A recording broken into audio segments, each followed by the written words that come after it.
The lantern swung from Beckett Yates's calloused hand as he pushed open the barn door that October evening in 1882, expecting to find nothing more than the familiar smell of hay and livestock. But instead, his eyes landed on a woman's bare feet poking out from beneath a mound of loose straw. He froze in the doorway, his other hand instinctively moving toward the revolver at his hip before he caught himself.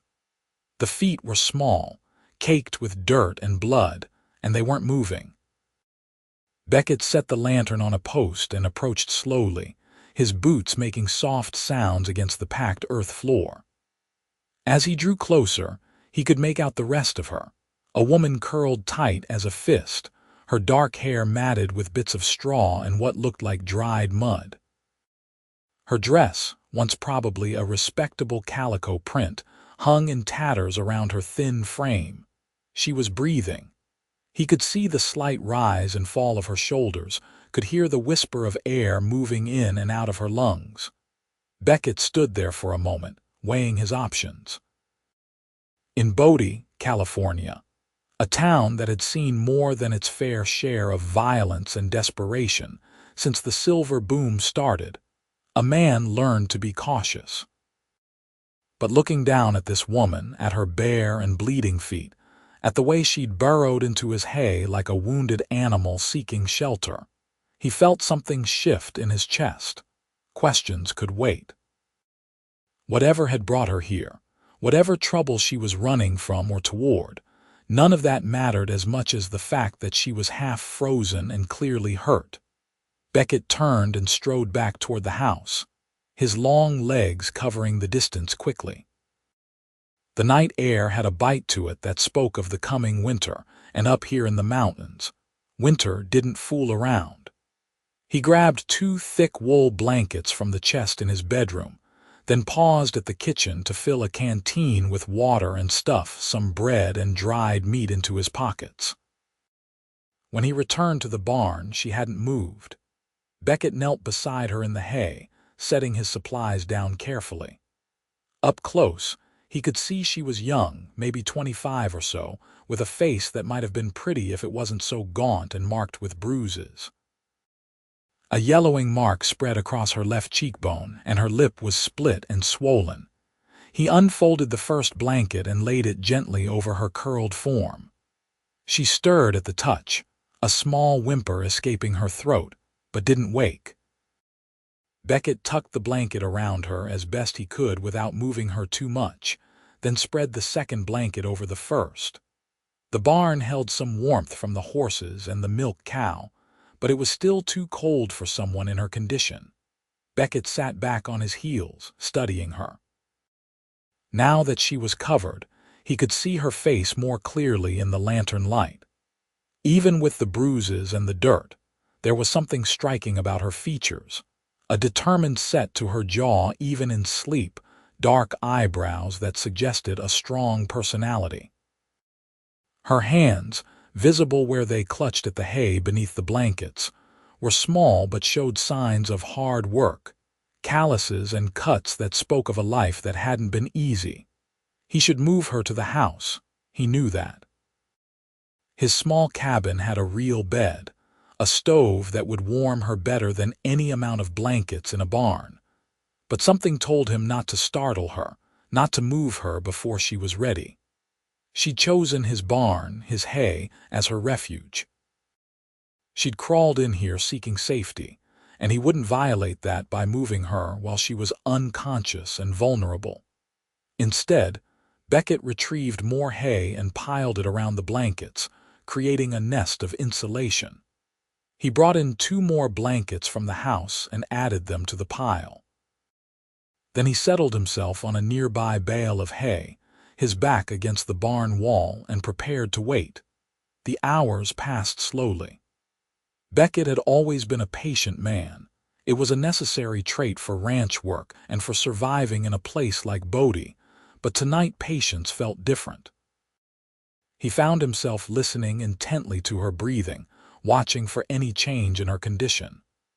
Once, around midnight, she cried out in her sleep, a sound of pure terror that made his jaw clench. He moved closer, ready to offer comfort, but she settled again without waking. Dawn was painting the eastern sky with streaks of pink and gold when her eyes finally opened. Beckett, who had been dozing lightly, came fully awake as he heard her sharp intake of breath. She pushed herself up on her elbows, the blankets falling away, her eyes wide and darting around the barn in confusion and fear. "Easy now," Beckett said softly, keeping his voice low and non-threatening. "You are safe here. You are in my barn just outside Bodie. My name is Beckett Yates." Her eyes found him, and he saw her whole body tense, preparing to run or fight despite her obvious exhaustion. She was shaking, whether from cold or fear or both, he couldn't tell. "I am not going to hurt you," he continued, staying very still on his bale of hay. "I found you last night when I came to check on the horses. You were curled up in the hay with no shoes. I brought blankets. That is all. I have not touched you otherwise, and I will not." She stared at him for a long moment, her chest heaving with rapid breaths. Then her eyes dropped to the pile of blankets covering her, to the hay he'd mounded around her for warmth. Slowly, some of the tension left her shoulders. "Water." Her voice came out as a croak, rough and painful sounding. Beckett reached slowly for the canteen he'd left nearby and held it out to her. She hesitated, then reached for it with trembling hands. She had to try twice before she got the cap off, and when she finally got it to her lips, she drank so desperately that water spilled down her chin. "Slow down," Beckett said gently. "You will make yourself sick." She lowered the canteen and wiped her mouth with the back of her hand, wincing as she touched her split lip. For the first time she really looked at him, and Beckett found himself being assessed by a pair of remarkable eyes, green as new grass with flecks of gold. Intelligent eyes despite the fear and exhaustion in them. "Thank you," she whispered. Then, after a pause, "Why did you help me?" "Why would I not?" Beckett replied.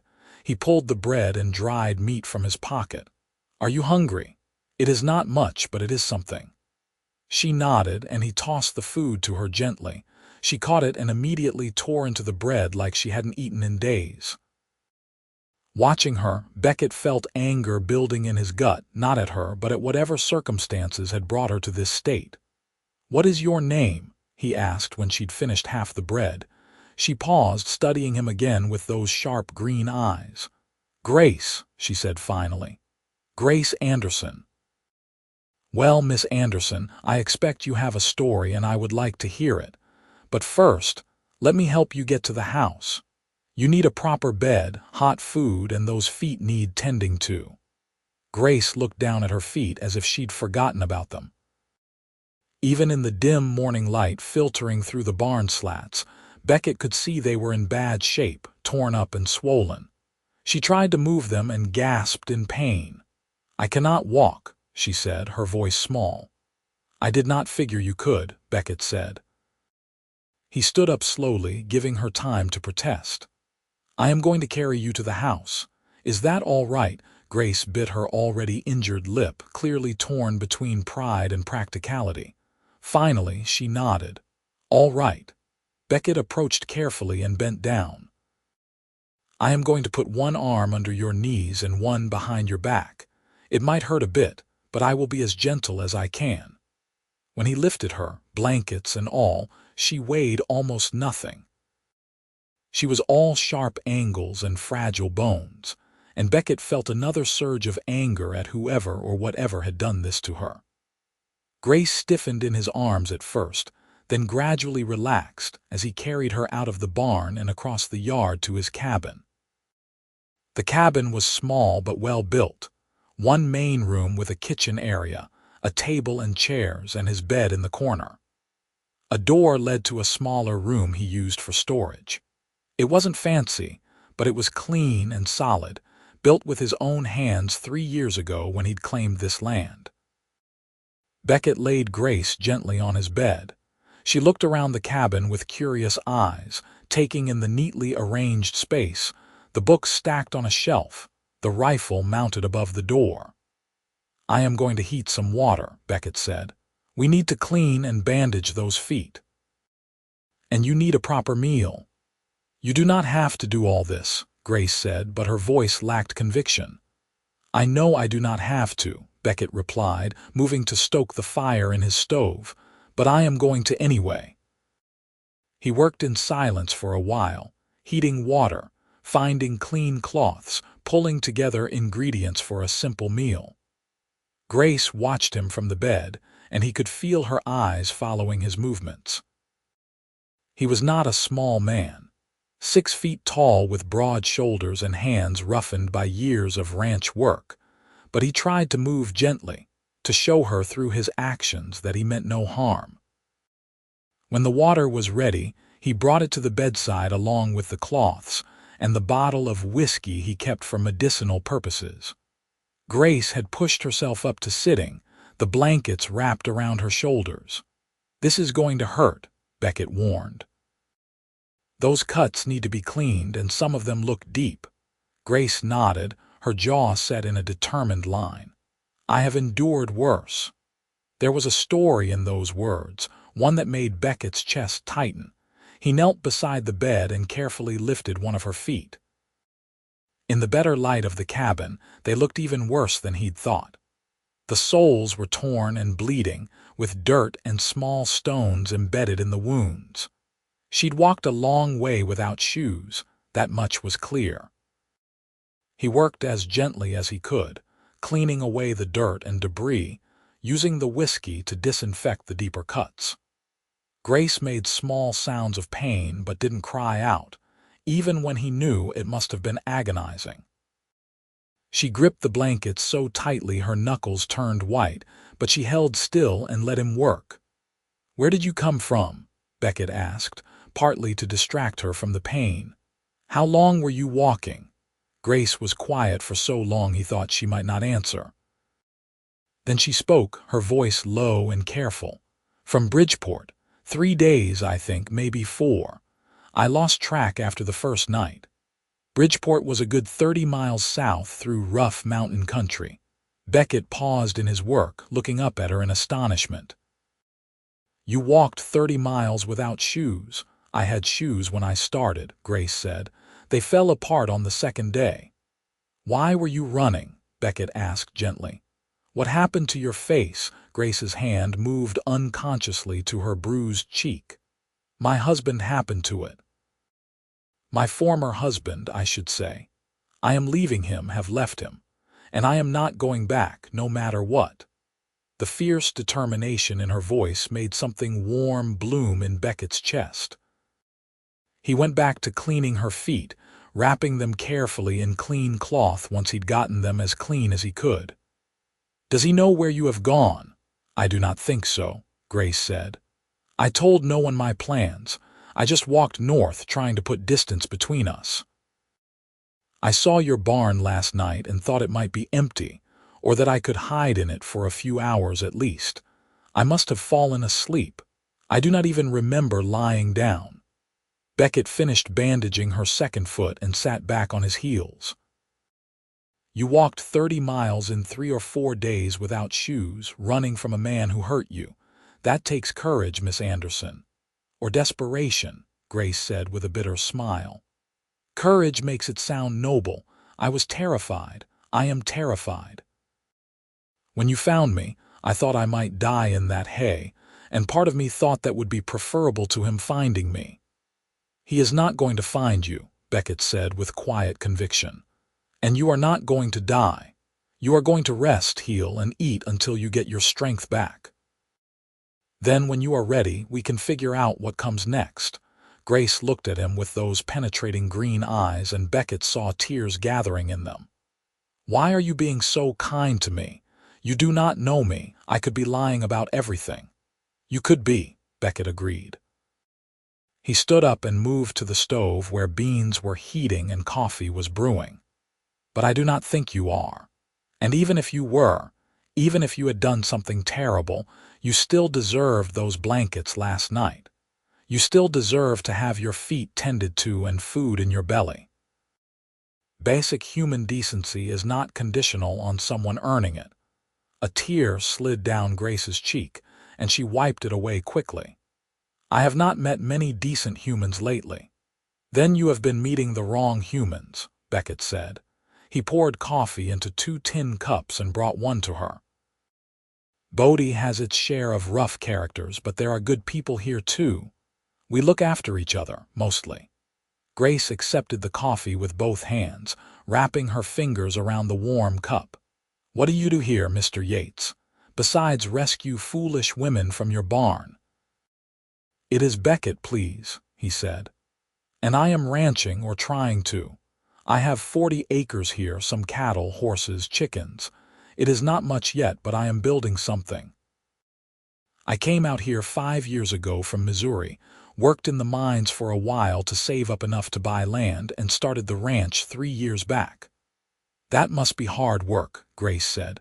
Doing it all alone. It is, Beckett admitted. But I prefer hard work I do for myself over easier work I do for someone else. Out here, what I build is mine. That matters to me. Grace nodded slowly. I understand that feeling, or I am beginning to. I have never had anything that was truly mine. I went from my father's house to my husband's house, and both of them made sure I knew that everything I touched, everything I used, everything I wore, belonged to them. Even my own thoughts did not seem to be my own. Beckett brought her a plate of beans and a thick slice of bread with butter. That sounds like a prison, not a marriage. It was exactly a prison, Grace said. She ate slowly, clearly trying not to make herself sick after days of hunger. Marcus, that is my husband, he seemed kind when we were courting. He had a good job at the land office in Bridgeport, a nice house, respectable friends. My father approved of him. I thought I was making a good match. She fell silent, focusing on her food. Beckett gave her space, sitting at the table with his own plate and coffee. He had learned long ago that sometimes the best way to get someone to talk was to wait patiently, to create space for the words to come in their own time. The first time he hit me was 3 weeks after the wedding, Grace continued finally. I had prepared dinner, and it was not to his liking. He said I had disrespected him by serving him poorly cooked food. He slapped me across the face, then apologized and cried and swore it would never happen again. But it did, Beckett said quietly. Of course it did, Grace said. Again and again and again. And each time he would apologize and blame me for provoking him. He said I was too willful, too sharp-tongued, too independent. He said he was trying to help me become a better wife. I believed him for a while. I thought if I could just be better, more obedient, more careful, he would stop.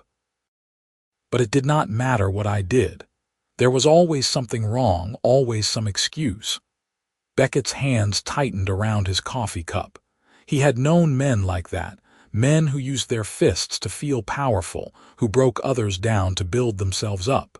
He had no patience for such men. A week ago, he beat me worse than he ever had before, Grace said, her voice barely above a whisper. I do not even remember what I did to anger him this time. But when he was done, when he left me on the floor and went to work, I looked at myself in the mirror and I knew that if I did not leave, he was going to kill me eventually. Maybe not on purpose, but someday he would hit me just a little too hard or kick me in just the wrong place and I would not get back up. So you left, Beckett said. So I left, Grace confirmed. I waited until he went to work the next day. I packed a small bag with what little money I had hidden away and the few possessions I could carry, and I walked out. I did not have much of a plan beyond putting distance between us. I walked north because I knew he would expect me to go south or west, toward the bigger towns. I thought if I could get far enough away, I might find work somewhere, start over. You walked 30 miles with a small bag and no real plan, Beckett said, shaking his head in amazement. That is not just courage or desperation, Miss Anderson. That is pure will to survive. I had nothing left to lose, Grace said simply. Death or freedom, those were my only options. I chose freedom. They sat in silence for a while, the only sounds the crackling of the fire in the stove and the distant lowing of cattle. Outside, full daylight had arrived, bringing with it the sounds of Bodie waking up in the distance. The town was about a mile away, close enough to get to when needed but far enough that Beckett had privacy and peace. "What will you do now?" Beckett asked. "You are welcome to stay here as long as you need to heal and rest. But I imagine you have been thinking about what comes next." Grace looked down at her bandaged feet, then around the cabin, then finally back at Beckett. "I do not know," she admitted. "I was so focused on getting away that I did not think much beyond that. I can sew well and I can cook and clean. I thought maybe I could find work as a seamstress or a housekeeper somewhere. I can read and write and do figures, too, better than most women. My mother was a school teacher before she married, and she made sure I had a good education. Those are valuable skills," Beckett said, "but you will need time to heal before you can work. Those feet need at least a week or two before you should be walking on them much, and you need to eat and regain your strength. Please stay here. The barn has been comfortable enough for me before. I will sleep out there and you can have the cabin." "Absolutely not," Grace said firmly. "You have already done more than enough. I will not take your bed from you. Miss Anderson." "Grace, please." "Grace," Beckett amended, "you can barely walk. You need a proper bed. This is not up for debate." Grace set her jaw in that stubborn line he was already beginning to recognize. "Then we will find a compromise. Perhaps we could set up some kind of partition and we could both sleep in the cabin. It is your home, and I will not displace you from it." Beckett wanted to argue, but he could see the determination in her eyes. She had already been stripped of so much control over her own life. He would not take away her ability to make this choice, even if he disagreed with it. "All right," he said. "I have some canvas and wood. I can build a partition down the middle of the room. You can have the bed and I will set up a cot on the other side. Will that suit you?" "That will suit me fine," Grace said. "Thank you, Beckett." The way she said his name, simple and direct, did something strange to his heartbeat. He stood up quickly, gathering the dishes. "I need to tend to the animals and check the fence line in the south pasture. Will you be all right here alone for a few hours?" "I think I can manage," Grace said with a small smile. "I will probably sleep. I am so tired I can barely keep my eyes open." "Sleep as much as you need," Beckett said. He hesitated at the door, then added, "The rifle above the door is loaded. If anyone comes that you do not want to see, you have my permission to use it." Grace's eyes widened slightly. "You trust me with your gun."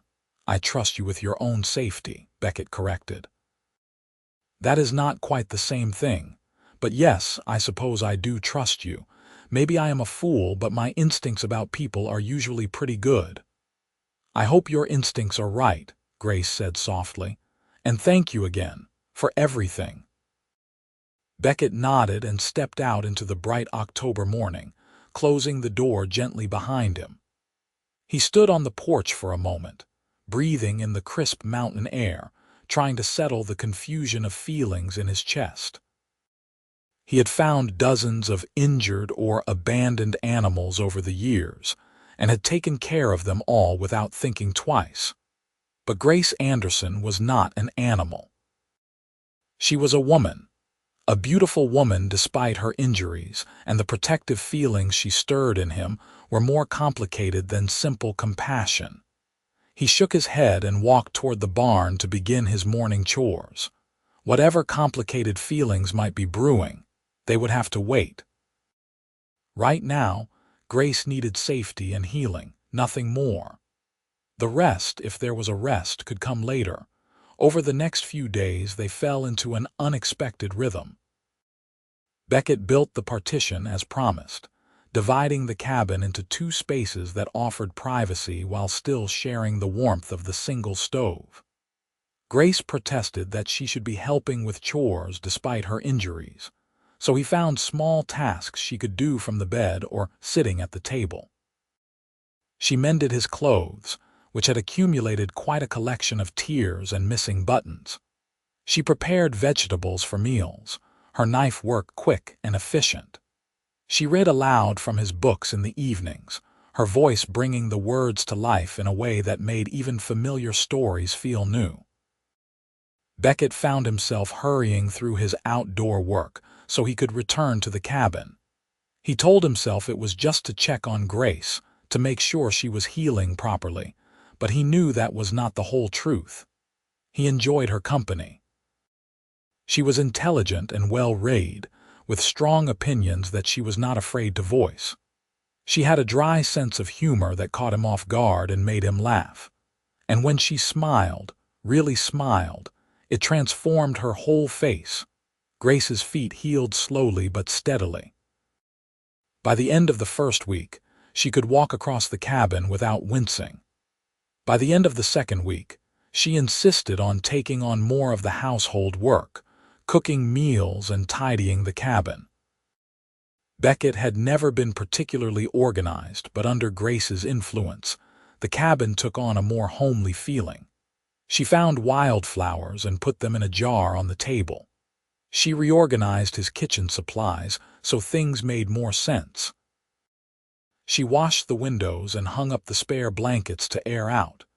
"You are going to make me soft," Beckett teased her one evening as they sat down to a dinner more elaborate than anything he had made for himself in years.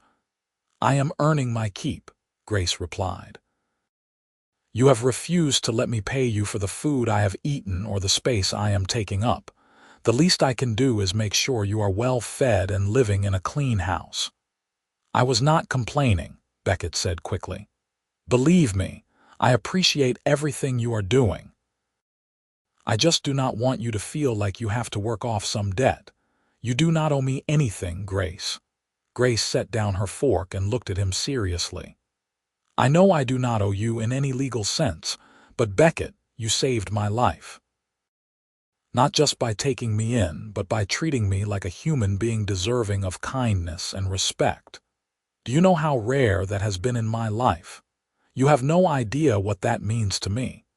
Beckett felt heat rise in his cheeks. He was not used to such direct appreciation. "I just did what anyone would do." "But anyone did not do it," Grace said. "You did, and I will not forget that." That night, after Grace had retired to her side of the partition, Beckett lay awake on his cot, staring at the ceiling. He could hear her breathing on the other side, soft and steady. In 3 weeks, she had become such a part of his daily life that he could not imagine the cabin without her. But he knew that could not last. Grace needed to build her own life, find her own path.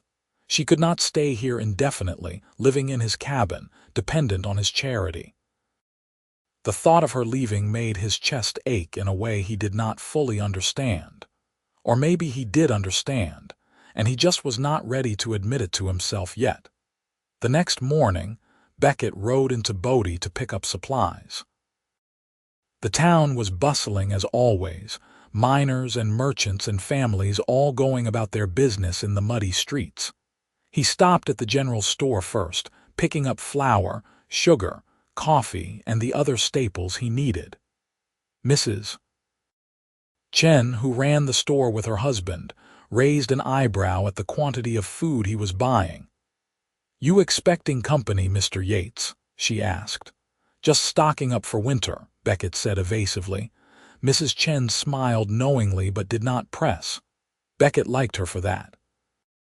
She and her husband had come to Bodie 5 years earlier from San Francisco, and they ran the best stocked store in town. They were also 2 of the kindest people he knew.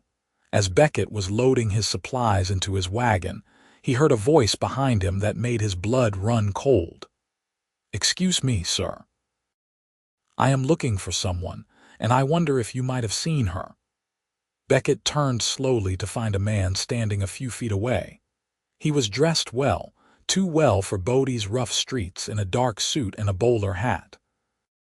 He had a neatly trimmed mustache and cold eyes that did not match his polite smile. "Who are you looking for?" Beckett asked, though he already had a sinking feeling he knew the answer. "My wife," the man said. "She is about this tall, dark hair, green eyes. She has been ill, and I am afraid she wandered off in a state of confusion. Her name is Grace Anderson. Well, Grace Holbrook, actually. Anderson is her maiden name." "Holbrook," Beckett repeated, testing the name on his tongue and hating the sound of it. "Marcus Holbrook," the man said, extending his hand. "I work at the land office in Bridgeport. I have been searching for my wife for 3 weeks now. I am desperate to find her and bring her home where she can be properly cared for." Beckett did not take the offered hand. "I have not seen anyone matching that description," he said flatly. "You might try asking at the boarding houses. If she came through Bodie, someone there might have noticed." Marcus's eyes narrowed slightly, and the polite smile slipped for just a moment, revealing something cold and calculating underneath. Then the smile returned. "Of course. Thank you for your time." Beckett watched Marcus walk away, his mind racing. He needed to get back to the cabin, needed to warn Grace that her husband was in Bodie looking for her. But he forced himself to move slowly, to finish loading his supplies at a normal pace. The last thing he wanted was to draw attention or give Marcus any reason to follow him. The ride back to his ranch felt like the longest of his life. When he finally arrived and burst through the cabin door, Grace was at the stove, stirring something in a pot. She turned with a smile that faded immediately when she saw his face. "What is wrong?" she asked. "Your husband is in Bodie," Beckett said. "He stopped me on the street asking if I had seen you. He said you were ill, that you wandered off in confusion." All color drained from Grace's face. She gripped the edge of the stove for support. "He is here, in Bodie. How did he find me?" "I do not think he knows you are here specifically," Beckett said quickly. "He said he has been searching for 3 weeks. My guess is he has been checking every town within walking distance of Bridgeport. I told him I had not seen you." Grace pressed her hand to her mouth. "He will not give up. Marcus is nothing if not determined. If he has come this far, he will search every house, every business. He will find me." "Not if we are careful," Beckett said. He crossed the room and took her by the shoulders, forcing her to look at him. "Grace, listen to me. You are not going back to him. We will figure this out." "How?" Grace's voice was rising toward panic. "Legally, I am still his wife. He has every right to take me back. The law is on his side." "The law is not always right," Beckett said firmly, "and I will not let him take you, I promise you that." Grace searched his face, and whatever she saw there seemed to calm her slightly. She took a deep breath. "What do we do?" "First, you stay out of sight," Beckett said. "Do not go outside, keep away from the windows. If anyone comes to the door, you hide. I will go back to town tomorrow, see if I can learn anything about how long he plans to stay and what his next moves might be." "This is not your problem, Beckett," Grace said, but her voice lacked conviction. "Yes, it is," Beckett said simply. "You are my friend, and I protect my friends." "That makes it my problem." Grace's eyes filled with tears. "You could get in serious trouble for harboring someone's wife. He could have you arrested, or worse." "Let him try," Beckett said. His voice came out harder than he intended, and he softened it. "Grace, I know we have only known each other a few weeks, but in that time you have become important to me. I am not going to stand by and let someone hurt you." A tear slipped down Grace's cheek. "Why are you so good to me?" Beckett wanted to say so many things. He wanted to tell her that she made his cabin feel like a home, that he had never enjoyed another person's company the way he enjoyed hers, that the thought of her husband taking her away made him want to put his fist through a wall. But he could not say any of that, not now, not when she was frightened and vulnerable. "Because you deserve goodness," he said instead. "Now let me unload these supplies and we will have dinner. We can plan our next steps with full stomachs." Over the next few days, Beckett made several trips into Bodie, always careful to go at different times and take different routes.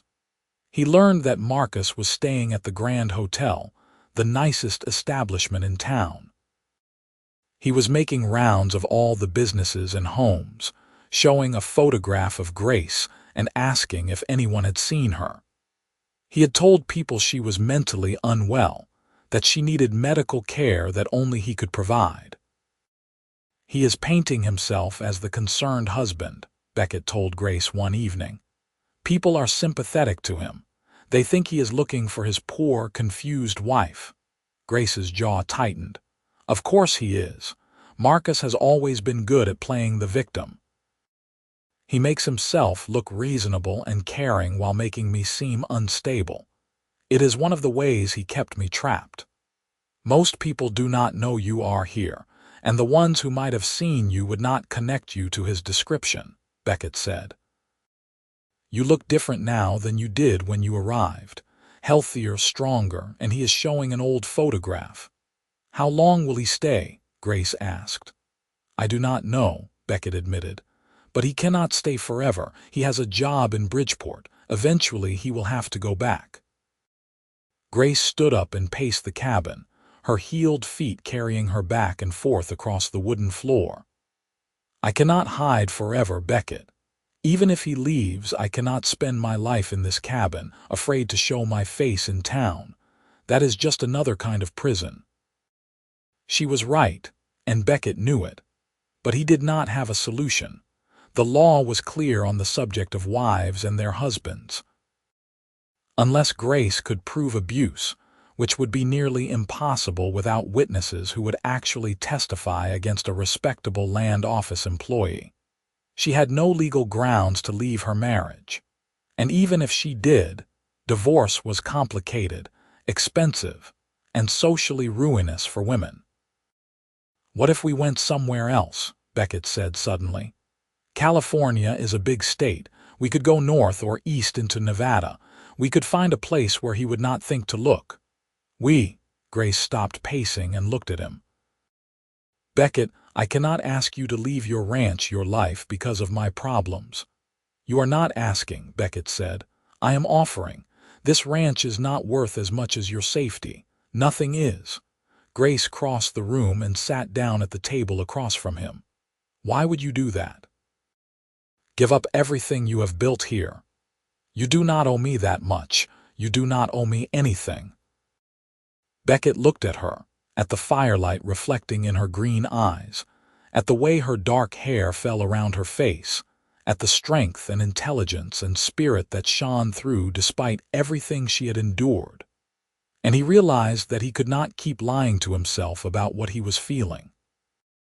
"Because I am falling in love with you," he said quietly. "Maybe I have been since that first night when I found you in my barn.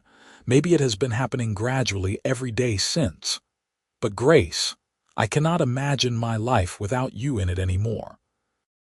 And if keeping you in it means leaving this ranch and starting over somewhere else, then that is what I will do." Grace stared at him, her lips parted in surprise. "Beckett, I am married. Whatever you feel, whatever I might feel, I am still bound to another man." "Not in any way that matters," Beckett said fiercely. "The law might say you are his wife, but he broke those vows the first time he laid hands on you in anger. He does not deserve you, Grace. He never did." "You do not know what you are saying," Grace whispered. "If people found out we were together, if Marcus found out, he could destroy you. Your reputation, your business, everything. And I would be labeled an adulteress, which would make everything even worse." "I do not care," Beckett said. "But I care," Grace replied. Her voice was shaking now. "Beckett, you have been nothing but good to me. I will not let you sacrifice everything on my account. I will not let my problems ruin your life." She stood up abruptly and retreated to her side of the partition. Beckett heard the rustle of blankets as she lay down, but he did not hear crying. Grace was too strong to cry, or maybe she had cried so much in her life that she had no tears left. Either way, he had said too much, pushed too hard, and now he had frightened her. He sat at the table for a long time, watching the fire burn down to embers, cursing himself for his poor timing and his inability to keep his feelings to himself. Finally, when the cold drove him to it, he went to his cot on his side of the partition and lay down, knowing sleep would be a long time coming. The next morning, Grace was polite but distant.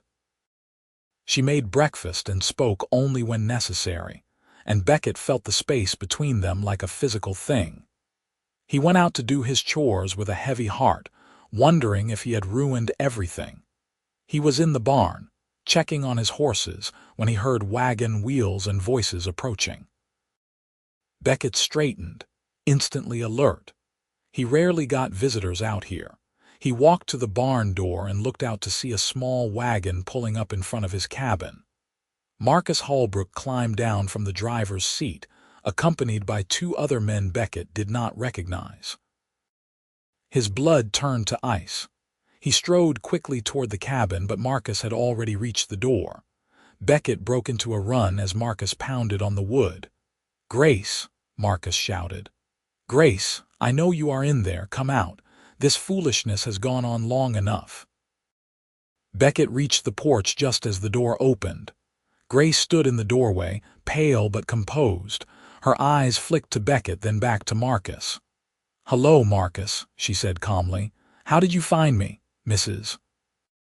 Chen at the general store remembered a man buying an unusual amount of supplies," Marcus said.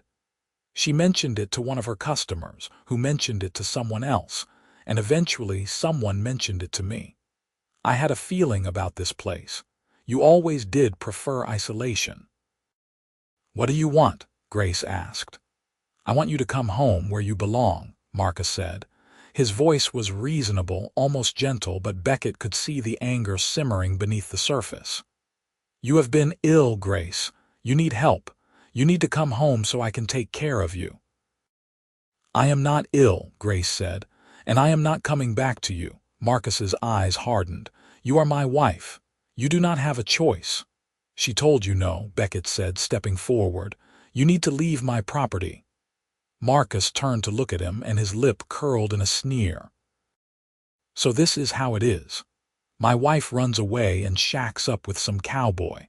I should have known there was another man involved. You have always been too willful for your own good, Grace." "There is no other man," Grace said. "Beckett has been a friend, nothing more. He took me in when I had nowhere else to go. That is all." "Do you really expect me to believe that?" Marcus said. "You have been living alone with this man for weeks. Your reputation is ruined, Grace. No one will believe nothing happened between you. The only way to salvage this situation is for you to come home with me now. We will tell people you were confused, that you are better now, and we will never speak of this again." "I told you, I am not coming back," Grace said. Her voice was steady, but Beckett could see her hands trembling. "Then you leave me no choice," Marcus said.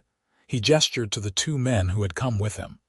"Gentlemen, please help my wife to the wagon. She is clearly not thinking clearly." The two men stepped forward, and Beckett moved to block them. "Touch her and you will regret it," he said quietly. One of the men, a large fellow with a scarred face, sneered at Beckett. "You threatening us, Cowboy?" "I am making a promise," Beckett said. "Grace is staying here. You all need to leave. Now." "You are harboring another man's wife," Marcus said. "That is illegal. I could have you arrested." "Try it," Beckett said. "But before you do, you might want to ask Grace how she got those bruises on her face. You might want to ask her why she walked 30 miles without shoes. Go ahead, ask her in front of witnesses." Marcus's face flushed red. "How dare you?" "I have never laid a hand on my wife in anger." "You are a liar," Grace said, her voice ringing out clear and strong. "You beat me, Marcus, regularly. You hit me and kicked me and threw me against walls. You told me it was my fault that I provoked you, but we both know the truth. You hurt me because it made you feel powerful. She is delusional, Marcus said to the two men with him. You can see that she needs help. She has concocted these fantasies to justify her betrayal. I have scars, Grace said. She pulled back the sleeve of her dress, revealing fading bruises on her arm, marks that were clearly the shape of fingers. I have marks all over my body from where you hurt me. If you want, I can show these gentlemen every one of them. The two men looked uncomfortable now, exchanging glances. One of them, younger with a soft face, stepped back.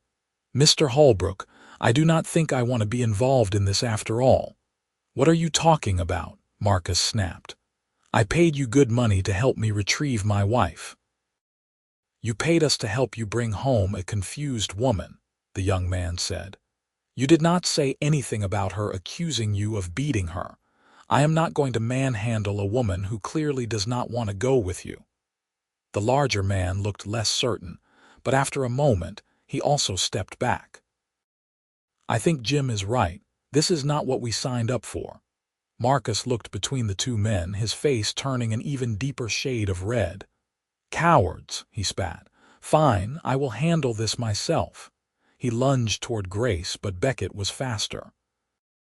He grabbed Marcus by the arm and spun him around, putting himself between Marcus and the cabin door. You need to leave, Beckett said again. Right now. She is my wife, Marcus shouted. You have no right to keep her from me. I have every right to protect someone on my property, Beckett said. And if you touch her, I will break your arm. That is not a threat, it is a promise. For a moment, Marcus looked like he might try it anyway. His hands balled into fists, and Beckett could see him weighing his chances. But Beckett was bigger, younger, and clearly comfortable with violence in a way that Marcus was not. Marcus was a man who hit women who could not fight back. He was not prepared to face someone who would hit back. This is not over, Marcus said finally. I will go to the law. I will tell them you are keeping my wife against her will. I will ruin you. You do what you need to do, Beckett said. But Grace is not leaving with you today. Now get off my land. Marcus glared at him for another long moment, then turned and stalked back to his wagon. The two men he had hired hurried after him, climbing into the wagon without looking back at Beckett or Grace. Marcus snapped the reins and drove away, leaving dust rising in his wake. Beckett waited until the wagon was out of sight before turning back to Grace. She was still standing in the doorway, her arms wrapped around herself. As soon as their eyes met, she crumpled. Beckett caught her before she hit the ground, holding her as she finally began to cry. I am sorry, she sobbed against his chest. I am so sorry. I have brought this trouble to you. He is going to try to destroy you just like I said. Let him try, Beckett said fiercely. He picked her up and carried her inside, kicking the door shut behind them. He sat down in one of the chairs, holding her in his lap, letting her cry out weeks of fear and pain and exhaustion. When she finally quieted, her face still pressed against his shirt, Beckett spoke. Grace, I meant what I said last night. Every word. I love you. And I am not going to let him hurt you ever again. Grace pulled back enough to look up at him. Her eyes were red and swollen from crying, but they were also fierce. I love you too, she whispered. I have for a while now, I think, but Beckett, I am still married to him. As long as that is true, being with you would make everything worse. Then we will fix it, Beckett said. We will find a lawyer, file for divorce. It might take time, but we will do it right. Divorce takes months, sometimes years, Grace said, and it costs money we do not have. And Marcus will fight it every step of the way. I have some money saved, Beckett said. Not a lot, but enough. We will make it work, Grace. I promise you we will find a way. Grace searched his face, and whatever she found there made her expression soften. You really mean this? You are willing to fight for me? I would fight the whole world for you if I had to, Beckett said simply, but I am hoping it does not come to that." Grace touched his face, her fingers gentle against his skin. "I do not deserve you." "Yes, you do," Beckett said. "You deserve kindness and love and someone who will stand by you. You deserve all of that and more." Grace kissed him then, soft and tentative at first, then with growing certainty. Beckett held her close, pouring all his feelings into that kiss, all the things he did not have words for.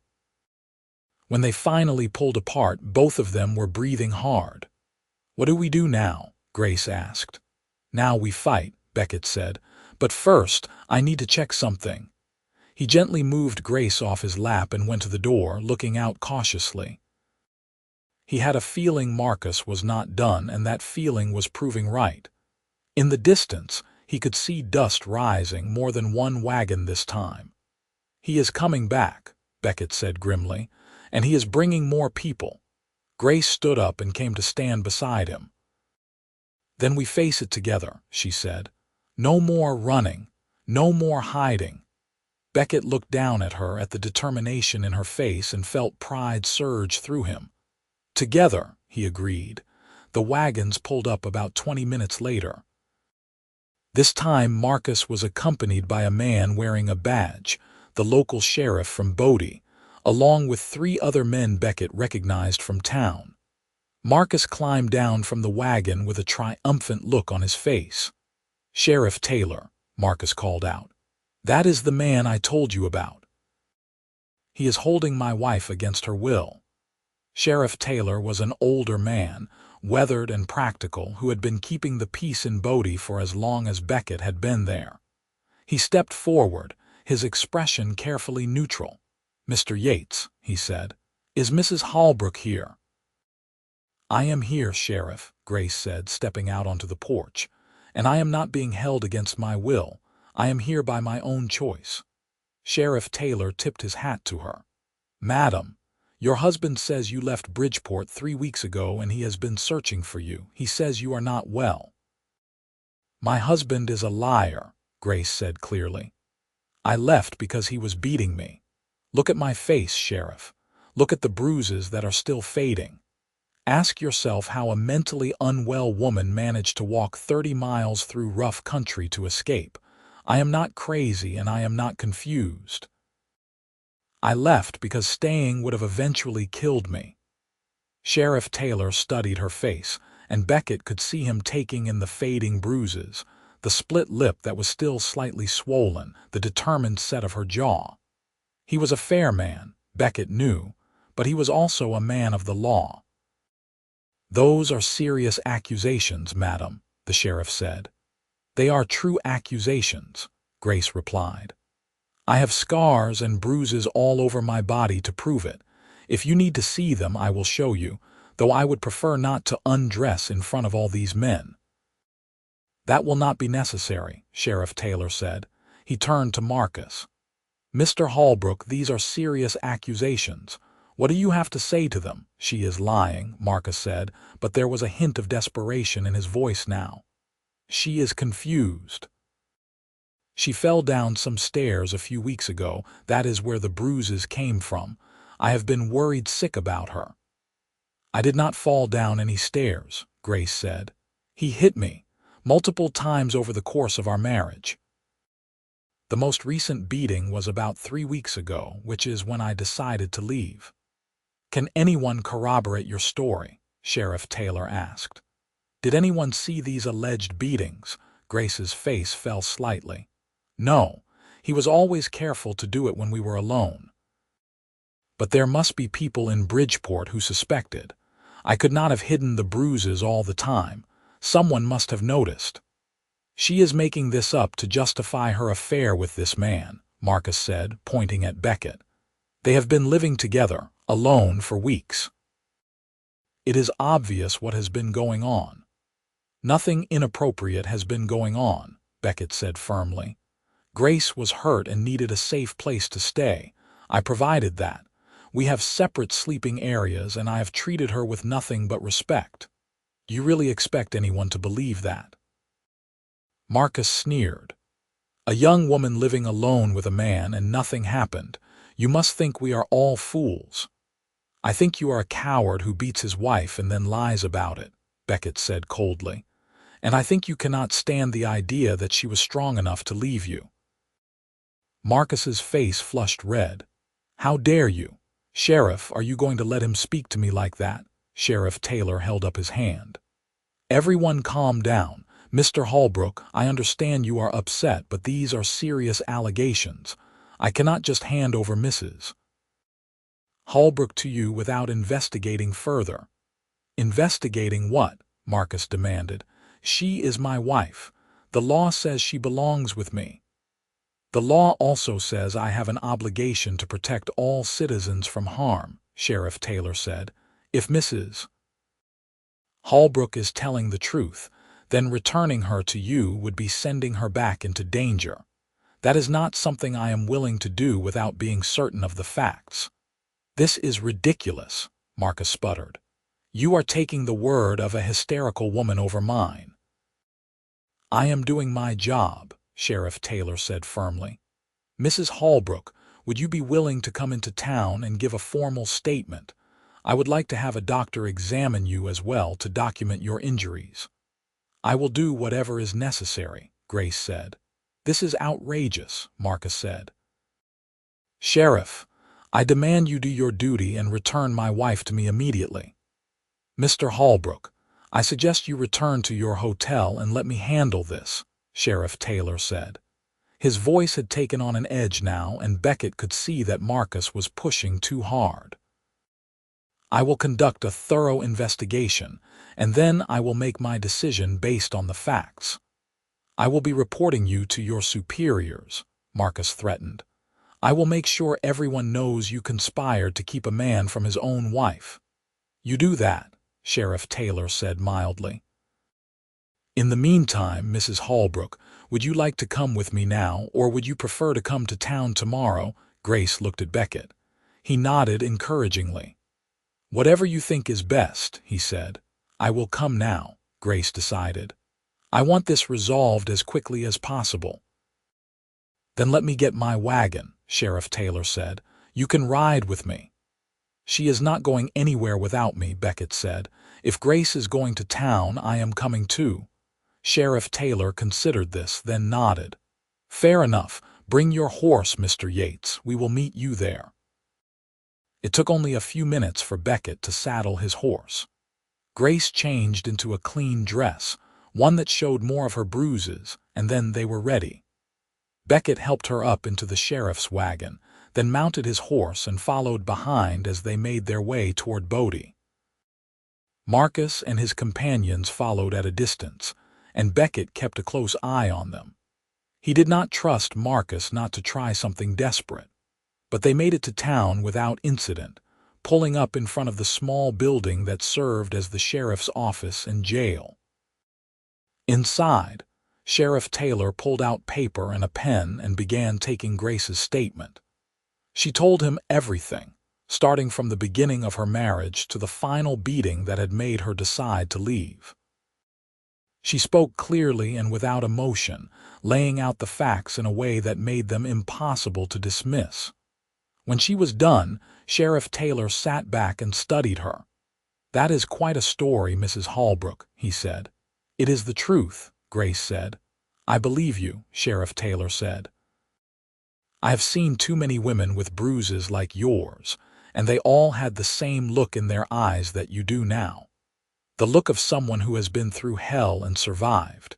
But believing you and proving it in a court of law are two different things. What are you saying? Beckett asked. I am saying that without witnesses or corroboration, it is her word against his, Sheriff Taylor explained. And legally, a wife's word often does not carry as much weight as a husband's, especially when the husband has a respectable job and a clean reputation. So you are saying he is going to get away with it, Grace said flatly. I am saying it is complicated, Sheriff Taylor said. But I am also saying that I am not going to force you to go back to him. Not without more evidence one way or another. So here is what I propose. You stay in Bodie for now. I will send some inquiries to Bridgeport, See if I can find anyone who might be willing to testify about your home situation. In the meantime, you are not to go back with Mr. Holbrook unless you choose to do so of your own free will." "She will not choose to," Beckett said. "Then she stays here," Sheriff Taylor said. "Mr. Holbrook can file a complaint if he wants, but I will tell him the same thing I am telling you. This matter is under investigation, and nothing will be decided until I am satisfied I have all the facts." It was not a perfect solution, but it was better than Beckett had hoped for. "Thank you, Sheriff," he said. "Do not thank me yet," Sheriff Taylor said. "Mr. Holbrook is not going to take this well. He strikes me as the type of man who does not like being told no. You both need to be careful." As if on cue, the door burst open and Marcus stormed in. "What is taking so long? Sheriff, I demand you give me my wife and arrest this man for harboring her." "Mr. Holbrook, Mrs. Holbrook has made some serious allegations against you," Sheriff Taylor said calmly. "I am conducting an investigation. Until that investigation is complete, Mrs. Holbrook will be staying in Bodie." "That is unacceptable," Marcus said. "She is my wife. You have no right to keep her from me." "I have every right when there are allegations of abuse," Sheriff Taylor said. "Now, you can either accept my decision and wait for the investigation to conclude, or you can leave Bodie. Those are your options." "I am not leaving without my wife," Marcus said through gritted teeth. "Then you will be waiting a while," Sheriff Taylor said. "Mrs. Holbrook, Mr. Yates, you are free to go. Mrs. Holbrook, I will need you to stay in town for the next few days so I can reach you if I have more questions." "Do you have somewhere to stay?" Grace looked at Beckett, uncertainty in her eyes. They both knew that her staying at his ranch would only fuel Marcus's accusations. "But where else could she go?" "She can stay at my house," a woman's voice said from the doorway. Beckett turned to see Mrs. Chen standing there, her arms crossed over her chest and a determined look on her face. "I heard about what was happening," she continued. "A woman in trouble should not have to face it alone. Grace, you are welcome to stay with my husband and me for as long as you need." "I cannot impose," Grace started to say, but Mrs. Chen waved her off. "It is not an imposition. We have a spare room and I could use the company. My husband works long hours at the store and I get lonely. Please let me help." Grace looked at Mrs. Chen, then at Beckett, then back at Mrs. Chen. "Are you sure?" "I am certain," Mrs. Chen said firmly. "Come, I will help you get settled." Grace stood and crossed to Beckett. She took his hand, squeezing it tightly. "Thank you," she said softly, "for everything." "This is not goodbye," Beckett said. "I will be in town every day, and as soon as Sheriff Taylor completes his investigation, we will figure out the next steps." Grace nodded, then let Mrs. Chen lead her away. Beckett watched her go, feeling like part of his heart was walking out the door with her. But he knew this was the right thing to do. Grace staying with Mrs. Chen would protect her reputation and make it harder for Marcus to claim anything inappropriate was happening. When they were gone, Beckett turned back to Sheriff Taylor. "Thank you for believing her." "I believed her because she was telling the truth," Sheriff Taylor said. "I have been doing this job long enough to know an honest person when I hear one. But Mr. Yates, I need you to understand something. Even if I find evidence to support her claims, even if I get witnesses to come forward, there is no guarantee any of it will matter in the eyes of the law. The courts are not kind to women who leave their husbands, no matter the reason." "So what can we do?" Beckett asked. "Get her a divorce," Sheriff Taylor said bluntly. "It is the only way she will be truly free of him." "But divorces are expensive and difficult, and she will need a lawyer willing to take on a case like this." "I will find one," Beckett said. "Whatever it takes, I will find a way." Sheriff Taylor nodded. "I figured you would say that. You are a good man, Mr. Yates. Just be careful. Men like Holbrook do not like losing, and they especially do not like losing to men they see as beneath them." Watch your back." Beckett left the sheriff's office and rode slowly back to his ranch, his mind spinning with everything that had happened. Marcus was not going to give up, that much was clear. And Sheriff Taylor was right that the law was not on their side, but Beckett had meant what he said. He would find a way to help Grace get free, no matter what it took. Over the next week, Beckett threw himself into finding a solution. He made inquiries with every lawyer within 50 miles, looking for someone willing to take on a divorce case. Most turned him down flat. Divorces were controversial, and taking on a case where the wife was accusing the husband of abuse was even more so. Lawyers did not want to stake their reputations on something so uncertain. Finally, after nearly 10 days of searching, Beckett found a lawyer in Carson City named William Barrett, who was willing to at least hear the case. Beckett rode to Carson City, a 2-day journey, and met with Barrett in his office. Barrett was a thin man with graying hair and sharp, intelligent eyes. He listened carefully as Beckett explained the situation, occasionally making notes on a pad of paper. "This is a difficult case," Barrett said when Beckett was finished. "Proving abuse without witnesses is nearly impossible. And even if we could prove it, many judges still would not grant a divorce based on it. The law considers a husband's right to discipline his wife to be a private family matter." "So you are saying there is no hope," Beckett said, his heart sinking. "I am saying it is difficult, not impossible," Barrett corrected. "There are judges who are more progressive, who recognize that women deserve protection from violent husbands. We would need to file in a jurisdiction with one of those judges, and we would need to build the strongest possible case." "What would that take?" Beckett asked. "Witnesses, if we can find them," Barrett said. "Medical documentation of her injuries. Character witnesses who can attest to Mr. Holbrook's temperament and Mrs. Holbrook's honesty. And it would help if we could show a pattern of behavior, evidence that this was not an isolated incident." "How much would all of this cost?" Beckett asked, though he was afraid of the answer. Barrett named a figure that made Beckett's stomach drop. It was more than he had saved, more than he could easily get without selling part of his ranch. But looking at Barrett's serious face, he knew it was the only way. "I will get you the money," Beckett said. "How soon can we start?" "As soon as you can pay the retainer," Barrett said. "But Mr. Yates, I want you to understand something. Even with everything going in our favor, this could take months, possibly over a year, and there is no guarantee we will win. Are you prepared for that?" "I am prepared to do whatever it takes," Beckett said firmly. "Grace deserves to be free, and I am going to help her get there." Barrett studied him for a long moment, then nodded. "All right, bring me the retainer and we will get started." Beckett rode back to Bodie with a mix of hope and dread churning in his gut. He had found a lawyer, which was good, but the cost was going to require him to make some hard choices. He spent the next few days taking stock of his assets, figuring out what he could sell without destroying his ability to keep the ranch running.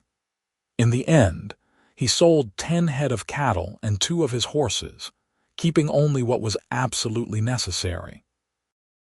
It hurt to let them go, watching years of work walk away with the buyers, but every time he felt doubt creeping in, he thought of Grace and the hope in her eyes when he had promised to help her.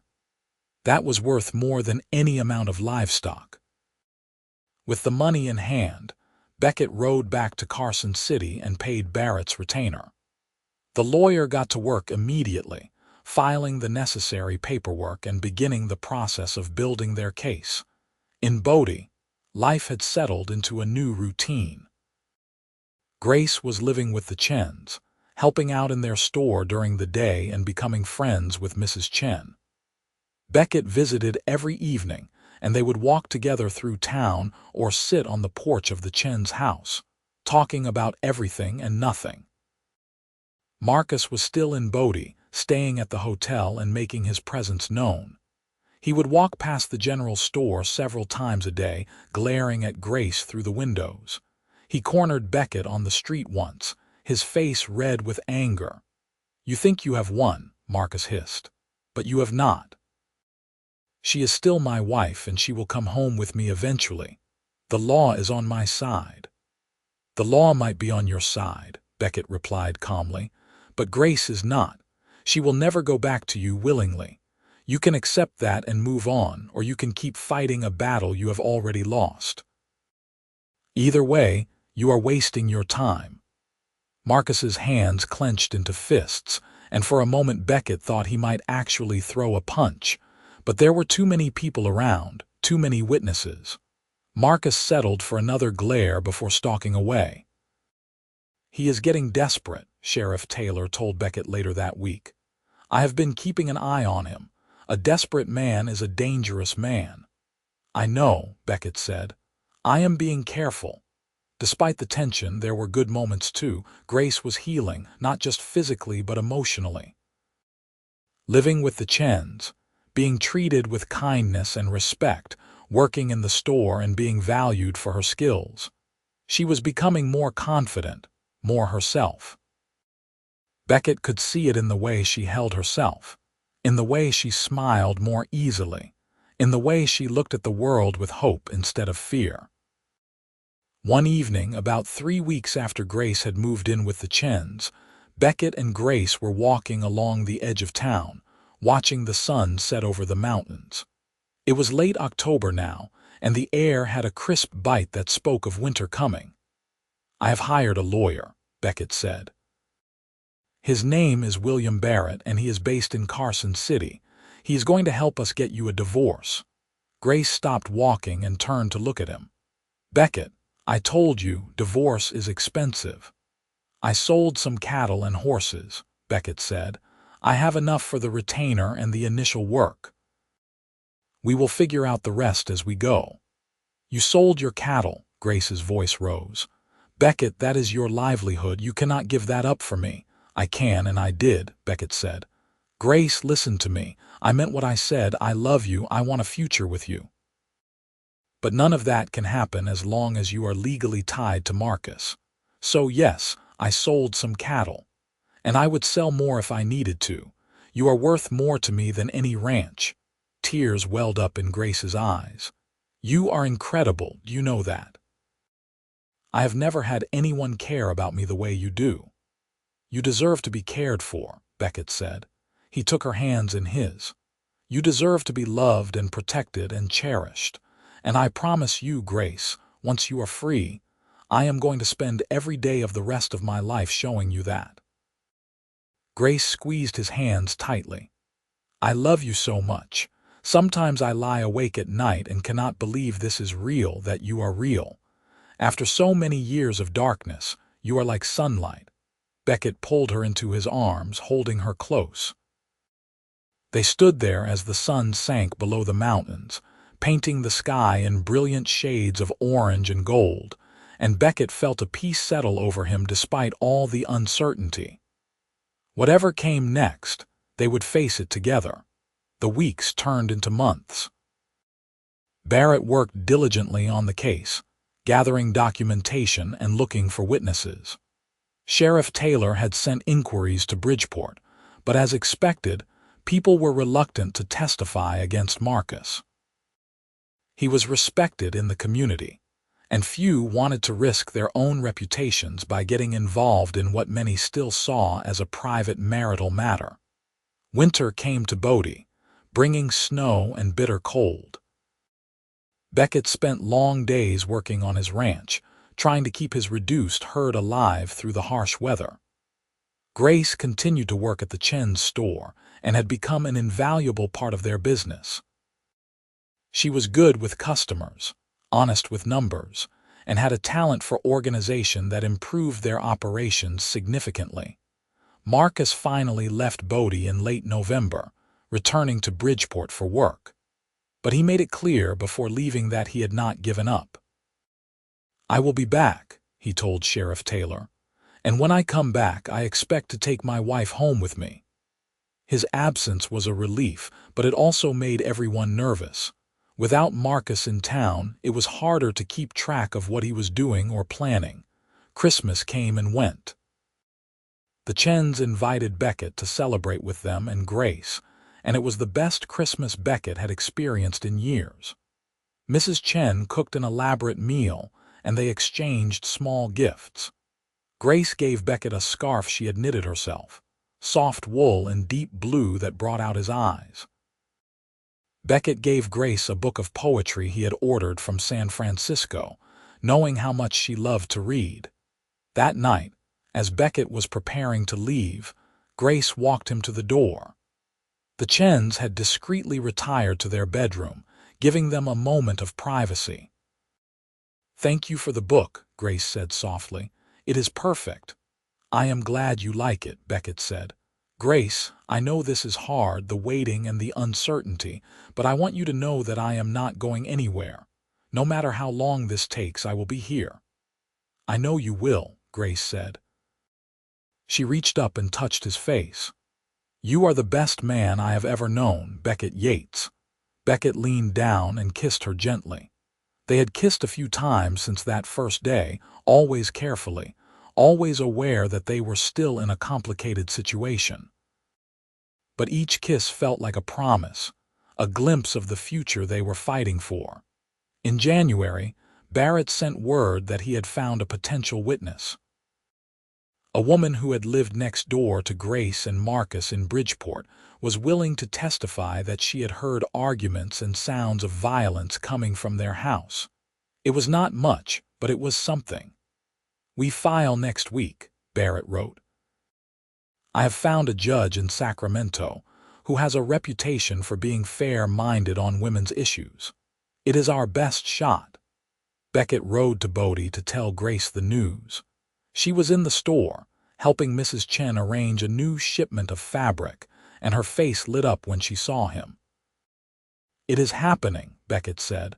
"Barrett is filing the divorce petition next week." Grace's hand went to her mouth.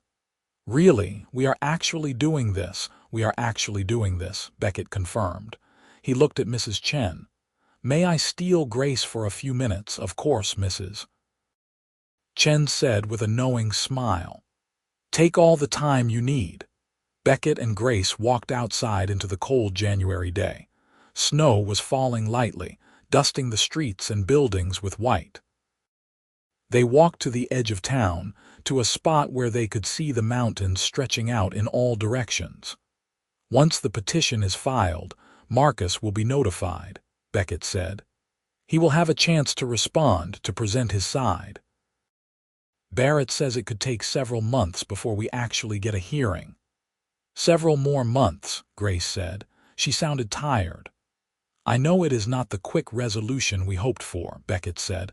"But Grace, this is progress. We are moving forward." Grace nodded. "You are right. And I have waited this long. I can wait a bit longer." She turned to him. "Beckett, what happens if we lose? What if the judge does not grant the divorce?" "Then we appeal," Beckett said firmly. "And if that does not work, we will find another way. I told you, Grace. I am not giving up on this on us. I do not want to be someone else's wife when we finally get to be together," Grace said. "I want it to be right, to be legal and proper.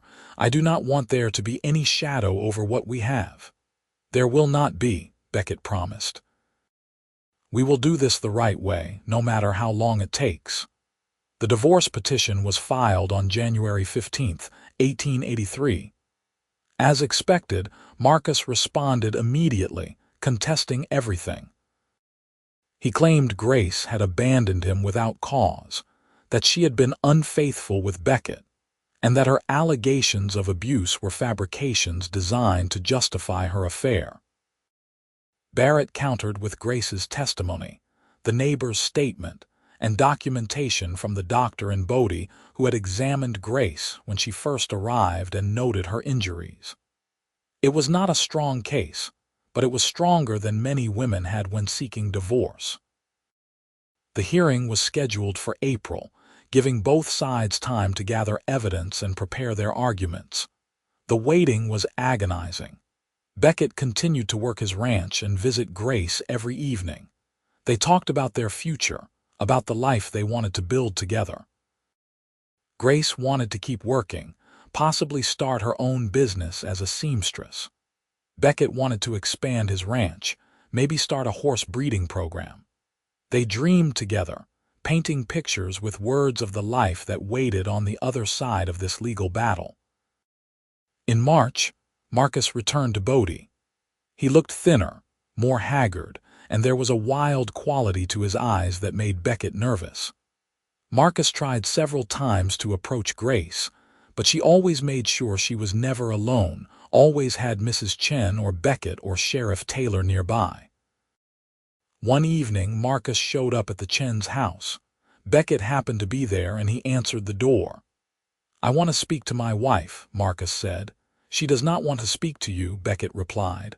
"I have a right to speak to her," Marcus insisted. "We are still married." "Not for much longer," Beckett said. Marcus's face twisted with rage. "You have poisoned her against me. You have filled her head with lies and turned her into something she is not. She was a good wife before you got your hooks into her." "She was a terrified woman before she escaped you," Beckett corrected. "And she is not going back to being that. Not ever." Marcus lunged forward, but Beckett was ready. He caught Marcus's wrist and pushed him back off the porch. "Do not make me hurt you," Beckett warned. "You have already hurt me," Marcus spat. "You have destroyed my marriage, my reputation. People in Bridgeport are talking. They think I am a wife-beater. Do you know what that has done to my standing in the community? If you did not want people to think you beat your wife, you should not have beaten your wife," Beckett said flatly. "Now leave, Marcus. Grace does not want to see you and you are not welcome here." Marcus stood there for a moment, breathing hard, his fists clenched. Then he turned and stalked away into the darkness. Beckett watched him go, that uneasy feeling in his gut growing stronger. "He is becoming unhinged," Sheriff Taylor said the next day when Beckett reported the incident. "I am going to have a deputy keep an eye on him. And Mr. Yates, I strongly suggest you and Miss Anderson be very careful. A man like that, when he feels cornered, there is no telling what he might do." April arrived, bringing warmer weather and the date of the hearing. Beckett, Grace, and Barrett traveled to Sacramento together, taking a stagecoach that rattled and bounced over rough roads. It was Grace's first time leaving Bodie since she had arrived 7 months earlier, and Beckett could see she was nervous. "What if this does not work?" she asked quietly as they traveled. "What if the judge rules against me?" "Then we try again," Beckett said, taking her hand. "But Grace, you have to have faith. We have a good lawyer, we have evidence, and we have the truth on our side. That has to count for something." The hearing took place in a courthouse in Sacramento, an imposing building of stone and wood. The judge, a man named Thaddeus Cole, was in his 50s with gray hair and a stern face. He listened carefully as Barrett presented their case, detailing the abuse Grace had suffered and her reasons for leaving. Marcus's lawyer, a slick man from San Francisco named Reynolds, painted a very different picture.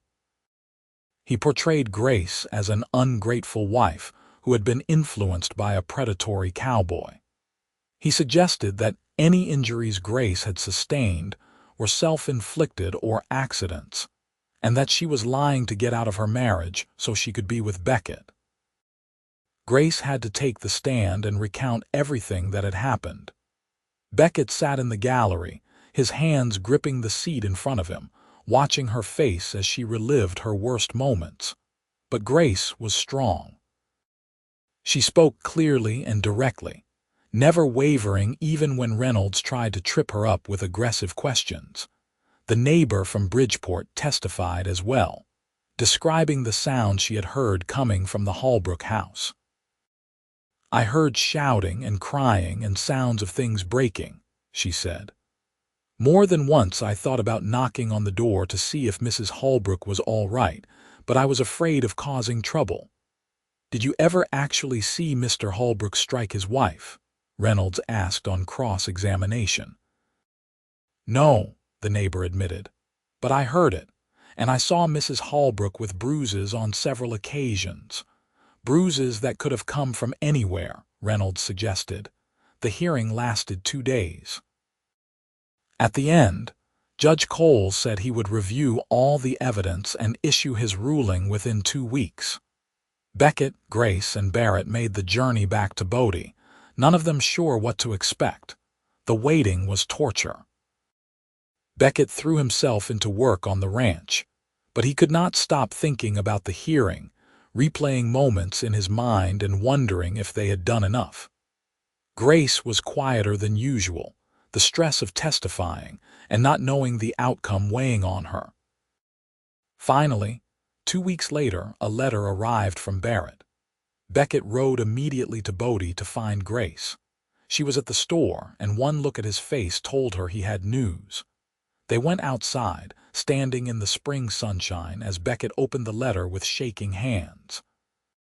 He read quickly, then looked up at Grace with a smile spreading across his face. "He granted it," Beckett said. "Judge Cole granted the divorce. Grace, you are free." Grace stared at him for a moment as if she could not quite process the words. Then she burst into tears, covering her face with her hands. Beckett pulled her into his arms, holding her as she cried with relief and joy and the release of months of tension. "It is over," she sobbed against his chest. "It is really over." "It is really over," Beckett confirmed. "You are not Grace Holbrook anymore. You are just Grace, free to be whoever you want to be." Grace pulled back, wiping her eyes. "Can we leave? Can we go to your ranch? I want to see it, really see it, as a free woman." "We can do whatever you want," Beckett said. They rode out to the ranch together, Grace sitting behind Beckett on his horse with her arms wrapped around his waist. The April day was beautiful, the mountains still capped with snow but the valleys turning green with new growth. When they reached the cabin, Beckett helped Grace down, and she stood looking at the place that had been her salvation. "This is where it all started," she said softly. "7 months ago I was curled up in that barn, more dead than alive. And you brought me blankets before you even knew who I was or why I was there." "Best decision I ever made," Beckett said. He took her hand. "Grace Anderson, would you like to go on a proper walk with me? Not as a woman hiding from her husband, not as someone waiting for a divorce, but just as yourself." "I would love that," Grace said. They walked around the ranch, Beckett showing her everything properly now. The cattle in the pastures, the chickens in their coop, the horses in the barn including the ones he had not sold, the creek that ran through the property, the stand of pine trees on the eastern border, the view of the mountains from the ridge behind the cabin. "It is beautiful here," Grace said. "Peaceful. It could be yours too," Beckett said, "if you wanted it to be." Grace turned to look at him, her eyes wide. "Beckett, I am not asking you to decide right now," Beckett said quickly. "I know you have just gotten your freedom, and you might want time to figure out what you want without someone else influencing you. But Grace, I have been in love with you since the night I found you in my hay. These last 7 months, getting to know you, watching you become yourself again, it has only made me love you more. When you are ready, if you are ready, I want to marry you. I want to build a life with you. I want to wake up next to you every morning and fall asleep with you every night. I want to grow old with you." Grace's eyes filled with tears again, but she was smiling. "You really want to marry me, even knowing everything you know about my past, about the mess I brought into your life." "I want to marry you because of everything I know," Beckett said. "Grace, you are the strongest, bravest, most incredible woman I have ever met. You walked 30 miles without shoes to escape a terrible situation. You put yourself back together piece by piece. You stood up in a courtroom and told your truth even when it was terrifying. How could I not want to marry you?" "Then yes," Grace said. Yes, I will marry you. I do not need time to think about it. I have known for months that I love you, that I want to be with you. The only thing stopping me was the law, and now even that is gone. So yes, Beckett Yates, I will marry you." Beckett let out a whoop of joy and swept Grace up in his arms, spinning her around until they were both dizzy and laughing. When he set her down, he kissed her properly for the first time as two people who were truly free to love each other. They were married 2 weeks later in a simple ceremony at the church in Bodie. Mrs. Chen cried happy tears and gave Grace a beautiful embroidered handkerchief. Sheriff Taylor served as Beckett's witness, and several people from town came to celebrate with them. Even the preacher, who had heard about Grace's situation, gave a sermon about courage and new beginnings. Marcus was not there. According to reports that filtered back from Bridgeport, he had taken the news of the divorce badly, drinking heavily and losing his job at the land office. Eventually, he had left town entirely, and no one seemed to know where he had gone. Grace felt sorry for him despite everything, but she also felt profound relief that he was gone from her life. Grace moved into the ranch as Beckett's wife, and they began building the life they had dreamed about. Grace set up a sewing room in the storage area and took commissions from women in Bodie and the surrounding areas. Her work was beautiful and her prices fair, and soon she had more business than she could handle. Beckett expanded the ranch, buying more cattle with the money from Grace's sewing and his own work. Their first winter together was hard, as winters in the mountains always were, but they faced it together. They spent long evenings by the fire, reading to each other, planning for spring, talking about everything and nothing. Grace taught Beckett to appreciate poetry.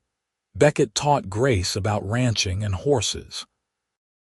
They learned each other's rhythms and habits, the small intimacies that came with sharing a life. In the spring of 1884, Grace discovered she was pregnant. Beckett was terrified and overjoyed in equal measure, hovering over her and trying to do everything for her, until she firmly told him she was pregnant, not ill, and she was perfectly capable of continuing her normal activities. Their son was born in October of 1884, almost exactly 2 years after the night Beckett had found Grace in his barn. They named him Thomas, after Beckett's father, and he was a healthy, loud baby with Grace's green eyes and Beckett's dark hair. Becoming parents changed them both. Beckett was amazed by how fierce his love for this tiny person was, how protective he felt. Grace bloomed as a mother, her natural strength and compassion finding new expression in caring for their son.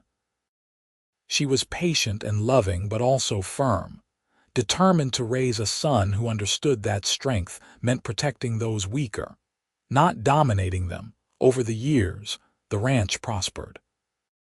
Beckett's horse breeding program took off, and soon people were coming from all over California and Nevada to buy his animals. Grace's sewing business continued to thrive, and she hired 2 young women from Bodie to help her keep up with demand. They had 2 more children, a daughter named Sarah born in 1886, and another son named James born in 1889. Life was not always easy. There were droughts and harsh winters, sick animals and difficult births, the constant challenges of running a ranch and raising children. But through it all, Beckett and Grace faced everything together. The love that had begun that cold October night in 1882 only grew stronger with time. They never forgot how they came together, or how close they both came to missing it. Every year on the anniversary of the night Beckett found Grace in his barn, they would walk out to the barn together after the children were asleep.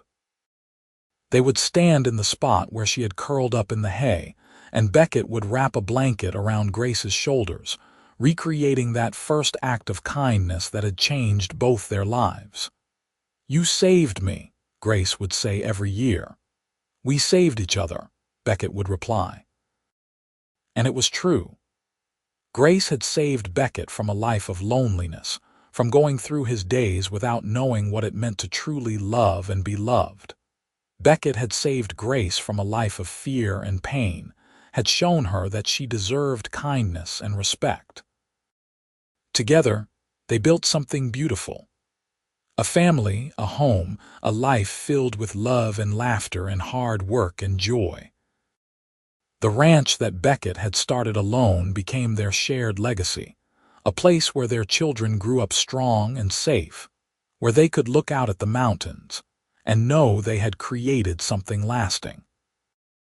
As they grew older, their hair turning gray and their bodies wearing the evidence of years of hard work, they would sit on the porch in the evenings and watch the sun set over the mountains.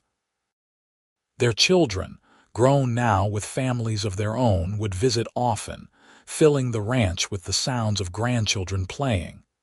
"You ever regret it?" Grace asked Beckett one evening when they were both in their 60s. "Everything you gave up, everything you went through because of me." Beckett looked at her, at the woman who had been his wife for more than 30 years, who had given him children and joy and purpose, who still made his heart beat faster when she smiled at him. "Regret it," he said. "Grace, finding you in my barn was the best thing that ever happened to me.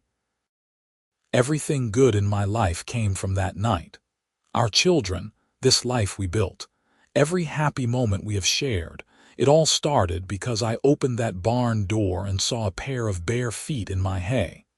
How could I ever regret that?" Grace leaned her head on his shoulder, and they sat in comfortable silence as the sun painted the sky in brilliant colors. Their story had begun with an act of simple kindness, blankets offered before questions asked, and it had grown into something neither of them could have imagined. They had faced fear and uncertainty and legal battles and hard work, but they had faced it all together, and that had made all the difference. In 1915, Beckett passed away peacefully in his sleep at the age of 73. Grace held his hand as he took his last breath, whispering that she loved him and she would see him again someday. She lived another 8 years, surrounded by her children and grandchildren, still strong and sharp-minded even as her body grew frail. On the day Grace died in 1923, she was in the bedroom she had shared with Beckett for so many years. Her children were gathered around her, and her oldest son Thomas held her hand. "Tell us the story again, Mama," he said, "about how you and Papa met." Grace smiled, her green eyes still bright even at 86. "Your father found me curled up in his barn with no shoes," she said, her voice soft but clear. "I was frightened and hurt and half frozen, but he did not ask questions. He just brought me blankets and water and food. He gave me kindness when I needed it most, and from that kindness grew everything else. Love, family, this beautiful life. Sometimes the simplest acts of compassion can change everything." Those were the last words Grace spoke. She closed her eyes and slipped away peacefully, a smile on her face, knowing she was going to see her Beckett again. The ranch stayed in the family for generations, passed down through the line of children and grandchildren and great-grandchildren. The barn where it all began was carefully maintained, and the story of Beckett and Grace became family legend, told and retold to each new generation. It was a story about courage and kindness, about love growing from compassion, about two people who found each other in the darkness and built a life together in the light. It was a story that began with a simple choice, to offer help before asking for explanations, and that choice had echoed through the decades, shaping the lives of everyone who came after. And somewhere in the mountains of California, in a place where the wind still whispers through pine trees, and the sun still sets in brilliant colors over the peaks, the spirit of that story lived on. A reminder that sometimes the most important things in life start with the smallest acts of kindness, And that love, real love, is worth fighting for no matter what obstacles stand in the way.